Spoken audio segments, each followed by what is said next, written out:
కగార్ దిశ దశ మారిపోబోతోంది. అవును, దేశంలో మావోయిస్టు పార్టీని ఏరివేసేందుకు కేంద్ర ప్రభుత్వం చేపట్టిన కగార్ రూటు మారబోతోంది.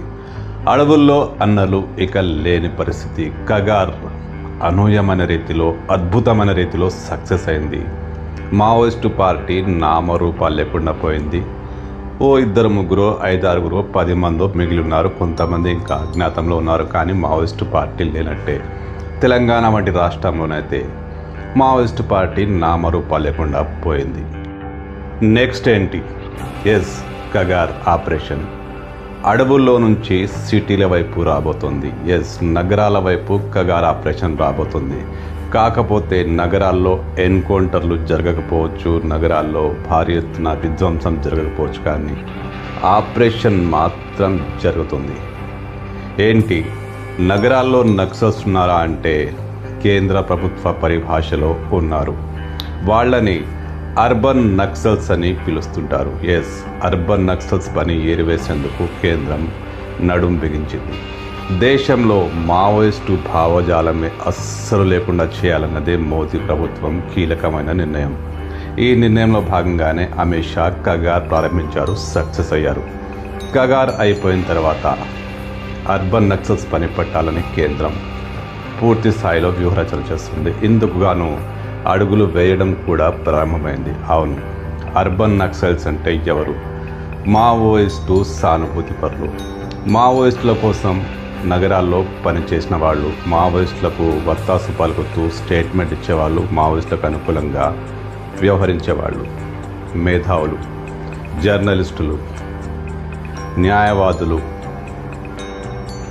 పౌర హక్కుల సంఘం నేతలు, ప్రజల సమస్యలపై పోరాడే వాళ్ళలో చాలామంది అర్బన్ నక్సల్స్ ఉన్నట్టు కేంద్రంలోని బీజేపీ ప్రభుత్వం భావిస్తుంది. ఇప్పటికే తెలంగాణలో బండి సంజయ్ కానీ, బీజేపీ అధ్యక్షుడు రామచంద్రరావు కానీ, అనేక మంది నేతలు కగార్ ముగిసిన తర్వాత అర్బన్ నక్సల్స్ పని పడతామంటూ చాలా స్పష్టంగా చెప్పేసిన విషయం అందరికీ గుర్తుండే ఉంటుంది. ఇందులో భాగంగానే కగార్ తర్వాత అర్బన్ నక్సల్స్ వంతు అంటే భద్రతా బలగాలు నగరం వైపు అడుగులు వేయవు, కానీ వేస్తాయి.